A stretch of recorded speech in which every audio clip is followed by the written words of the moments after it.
Hi guys, welcome to my channel. If you're new, I'm Tiana, and if you're returning, it's nice to see you again. Make sure to go follow me on my social medias. They're all linked in the description down below, and make sure to go hit that subscribe button right down below so you can join the family and so that you can see other videos that I post. So on Twitter yesterday, I asked you guys what you guys wanted to see this week. I was kind of debating back and forth. Do I do a vlog? Do I do a fitness video? What do you want to see? And you guys said a story time. So that's what I'm doing today. I'm doing my story time of the time that I first got my cartilage pierced, because I told you guys I was going to tell you that, and that's what I'm going to tell you guys today. So the first time I went and got my cartilage piercing. These are going to be kind of also what not to do. So if you want a cartilage piercing or you have one, don't do these things. It's just a big warning right now. Don't do these things. So let's get into the story. So I was about 14 to 16. I believe I was like 15 or 16. I don't remember the exact age. I remember I wanted one so badly, and my parents said, yeah, that's fine, but because where I'm from, you have to be a certain age, my dad had to come with me. I went to the same place that I got my cartilage piercing done, like the two. I went to the same place, the same girl. This is what happened. I really wanted my ear to look like this. Still nice, but it's not what I kind of want today. So I wanted it to look like this, and I wanted the big turtle just popped on there, and just to have that big turtle. I also wanted to get other piercings that day as well. So I was like 15, 16. My dad signed for it. He said, yeah, you go, do what you want. He went around doing something else, and away I went. So I went, and she basically told me you have to start out with like a little stud. You can't start out with that because you can't. It's a huge turtle, so you can't start out with it. I said, okay, so I got it done, and it didn't hurt. It's like this one. It didn't hurt. It's the same thing as when I got these done. It went with the needle and everything.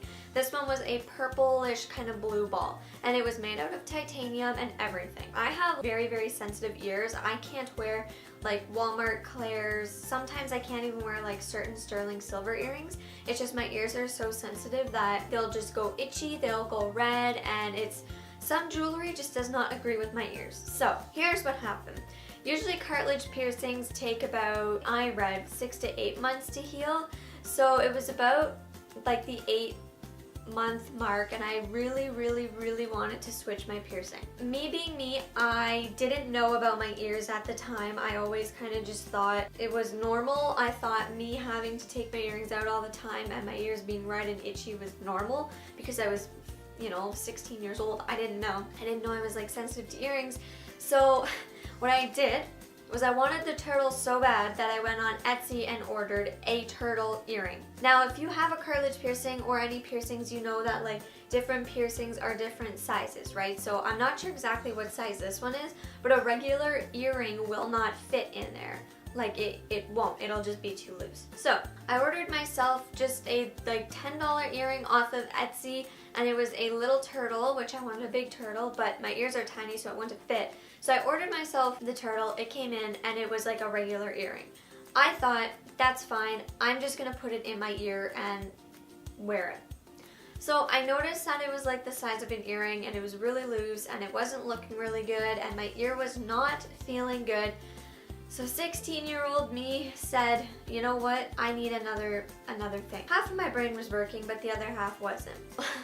Here's the thing. Instead of putting the original earring back in, I went to Claire's, which I am allergic to a lot of Claire's, and there was different, I think they call them gauges, but I'm just gonna say sizes. There was different sizes of cartilage earrings that you could put in. I thought, well, I'm gonna buy the cheapest one. It wasn't even stainless steel, nothing, it was bad. And I think mine was like a diamond one that I had put in, and what started happening was because I had the turtle one in there, and it was making my ear like itchy, and it was allergic, and it wasn't done healing, and because it was smaller, it kind of started closing in. So when I put the Claire's one in my ear that was meant for a cartilage one, mind you, I don't know if it was the right size, I had to almost kind of like re-pierce it, and then this is where things started going south. So what happened was I had to kind of like re-pierce it, and it was just a big mess. It really hurt. It was so sore, so red. My ear was swollen. It was never infected, but it was close to infected. Like, it wasn't to the point where, oh my god, my ear's infected. It was almost infected, kind of. Then what started happening was it was really sore, and I really wanted to keep it in because it was, I think at the time it was like $70 when I got it done. So I put in this random earring in there, and it's not supposed to go in there. Then I put in a cheap Claire's earring in there when I can't do that, and it was like re-piercing it. Then I said, okay, I'm just gonna put back the one that she gave me. Well, it didn't fit, but I made it fit. Basically just like re-pierced it. I was in so much pain. I remember for a long time, my ear was just like, it was all dry and red and itchy, and it was just terrible. It was terrible. Like the pain was bad, and it was just so uncomfortable, and it was awful. And I took it out, I let it close up, and ever since then it's been fine. Here's another part of it, because I didn't want to make it too confusing. So if you're watching this for like tips and kind of what not to do, they say you can use sea salt. Here's the other part. You can use sea salt and hot water to clean it out. They're called saline soaks, which you can. I use just like a spray. I kind of mix it with a little bit of water and clean it, and mine have been perfectly fine. But when I was 16 years old, I did not know the difference between sea salt and table salt.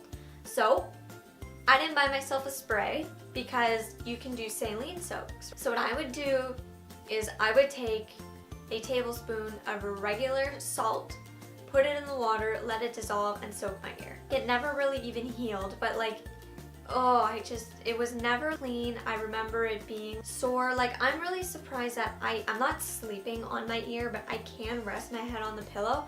I remember for about 4 months I couldn't do that. My ear was always red. It was always a little bit more swollen. It was hard to clean because I guess the salt made it worse. So putting the salt soak on it and then having to put a regular earring that my ear did not agree with, then to a Claire's earring, you can kind of understand why it didn't work for me. So I did get it redone, but on this side, if you're getting a cartilage piercing, make sure to pay the money for the jewelry, pay the money for a spray, and just make sure you keep it clean. I remember when I was 16, I just took table salt from like the shakers, or I'd put it in a container and I'd bring that with me everywhere, and I'd always add more salt. So I don't know how clean it was. I don't know how sterile it was. Thank God my ear did not get like terrible. All I'm saying is just wait till it's done healing to switch it out, or maybe talk to the piercer to see when you can switch it out, and make sure you're wearing the jewelry that is right for your ear. Mine is perfectly fine. It's still gonna be swollen. It's still gonna be a little bit red, but it's not sore. It was only sore for 2 days, but I'm not gonna get into mine. I wanna do an aftercare, and I wanna answer your questions about it for a different video, so maybe next week keep your eye out for that. But if you haven't seen me getting this done, then I will put a card in and it will be linked in the description, so you can go watch that. But the main thing about today was me coming on here and telling you guys that I did have one done at like 14, 16-ish. All I'm saying is that was a disaster. So a short little story time, kind of like a what not to do. Use the right cleaning stuff. Use sea salt, not table salt, and just know the jewelry you are putting in your ear, especially if it's not fully healed. So I hope you guys enjoyed. Thank you guys for watching. Make sure to go subscribe. Like I said in the beginning, all of my social medias are going to be linked in the description down below, so you can go follow me on there. I will see you guys in the next video. Bye.